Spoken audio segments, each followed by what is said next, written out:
Todd wants to know, if you buy a business, do you actually have to tell the customers? I'm David C. Barnett, and you're tuned in to Small Business and Deal Making, the podcast, YouTube channel, and blog where I talk about buying, selling, financing, and managing small and medium-sized businesses while controlling risk. So if you're looking to take control of your future through buying a business one day, or if you already own a business and you're looking to grow or exit, you've come to the right place. I talk about interesting things, I talk to interesting people, and I answer your questions every week right here. So be sure to hit like and be sure to hit subscribe, and let's get to it. Hey everyone, I got a great question that was left as a comment on one of my videos. So Todd was watching asset versus share purchase, how to sell a business, how to buy a business, which is several years old. And I will remind you that there's years and years and years of old videos. Go check them out. They have valuable information, and please hit the like button. It helps to show YouTube that the old videos are still relevant. And some of them really need some love. They don't have any likes at all. And please forgive, poor audio and video quality. I didn't know all the tricks that I know today. So let me share the question. So in that video, I was talking about the difference between an asset sale and a share sale. And if you're uncertain, go check out that video. Todd asks, I have a question for you. You mentioned around the 5-minute mark that in an asset sale, quote, the customers may not know that someone else is mowing their lawn. I was using a lawn mowing company as an example in that video. If, as you mentioned later in the video, that when doing a share sale that you don't have to renegotiate contracts with customers, how does this affect an asset sale with informal customer relationships? Keyword there, informal. If I make an asset purchase and include buying the old business name, am I required to tell every customer with an ongoing relationship that they are now doing business with a new corporation? Thank you, Todd. Great question. So just to be clear, when you have a corporation, it could be, Dave's Lawn Mowing Inc. A corporation will sometimes then have a trade name. So Dave's Lawn Mowing Corporation Inc. could be going by Dave's Friendly Neighborhood Lawn Service as a trade name. And sometimes when you buy a business, you might acquire the trade name. Or when you buy a business, you may acquire the selling company's business name as a trade name, right? And this all depends on where you live and the things that are allowed under the government agency or the government department that manages what businesses are called, okay? But in general, everywhere that I've ever spoken to anyone, it's possible for you to, as a buyer, even in an asset sale, acquire the name or something that looks very much like the name of the business that you are acquiring, and use that either as a trade style or a trade name or as your own company name. And sometimes you've seen this where you see like Jones Plumbing bracket 2020 limited, right? And so what does the bracket 2020 mean? Well, it means that this is some kind of iteration or remaking of the Jones Plumbing Company. Either they had to create a new company for whatever reason they had, or maybe it was sold at that time. And the buyer called the company a slight variation on the name in order to put that bracket 2020 in the name in order to differentiate it from what the previous company was called, okay? So do we have to tell all of the customers? So, and Todd mentions informal, if there's informal customer relationships, but let's consider this across the breadth, the whole spectrum of customer relationships. At one end, you've got these very deep customer relationships that are usually contract driven, where the business has a contract with the customers. And if the contracts are very detailed and specific, and if the customers happen to be, 500-pound gorillas, like if the customer is IBM or a government for a city or a state or the federal government or whatever, right? Then usually the value in those contracts is so extreme, and the ability of the service providing business to dictate or inform the customer of a change, that power is so low those businesses tend to be sold as share transactions because they know, the buyer and seller know, that going and telling the county, hey, we've done a sale and you now have to pay this entity, like that's just not going to work. They're gonna say, oh, our contracts are not assignable, and now that you've sold, we have to go out to tender again. We have to get bids from your competitors, right? So that would defeat the whole purpose of buying the business. So I've met many clients, for example, in the janitorial space, who will buy a business or in translation, who will buy a business like that has those kinds of government contracts, and they buy the shares because they want to keep that entity intact.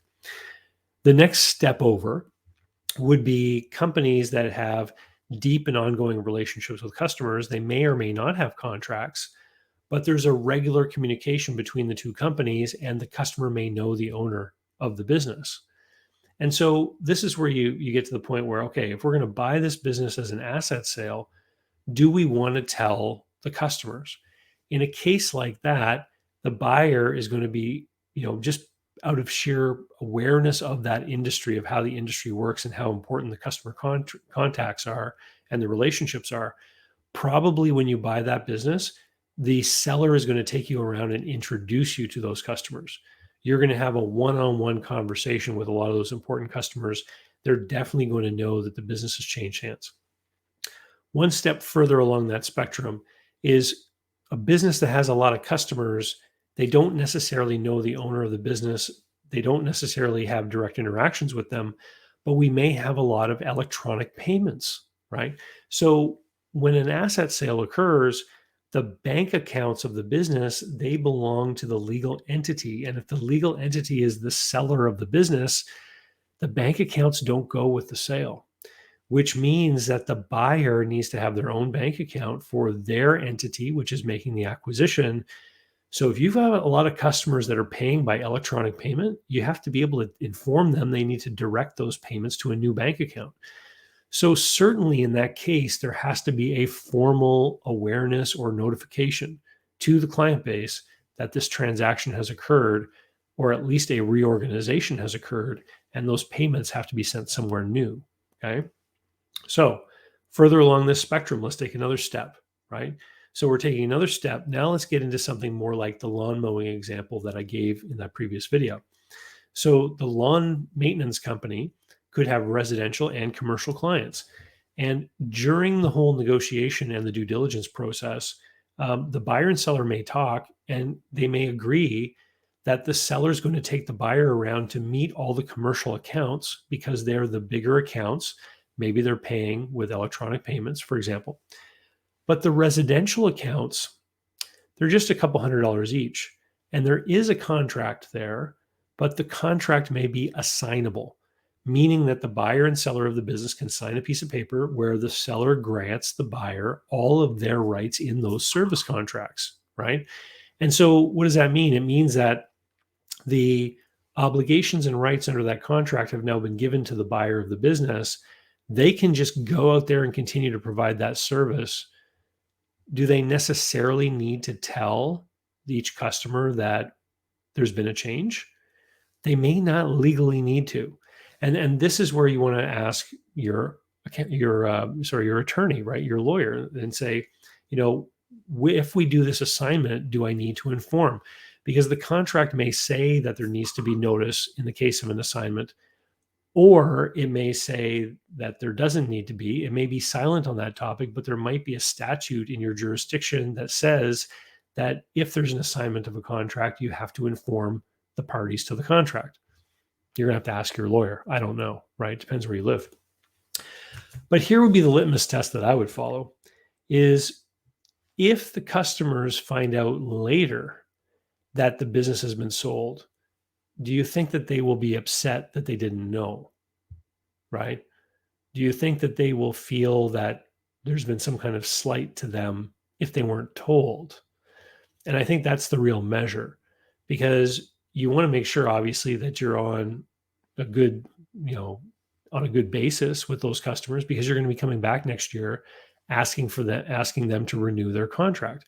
And when you do go back asking them to renew the contract obviously will have a different entity name on it, because you're not going to get them to repeat a contract with the entity that used to own the lawn maintenance business. You have to change that. One of the common rules, in doing business is that you have to represent yourself and hold yourself out and advertise yourself as doing business under a certain legal structure in order for that legal structure to be recognized and to be able to provide you with the protections or sort of liability shields, et cetera, of having that kind of entity. So,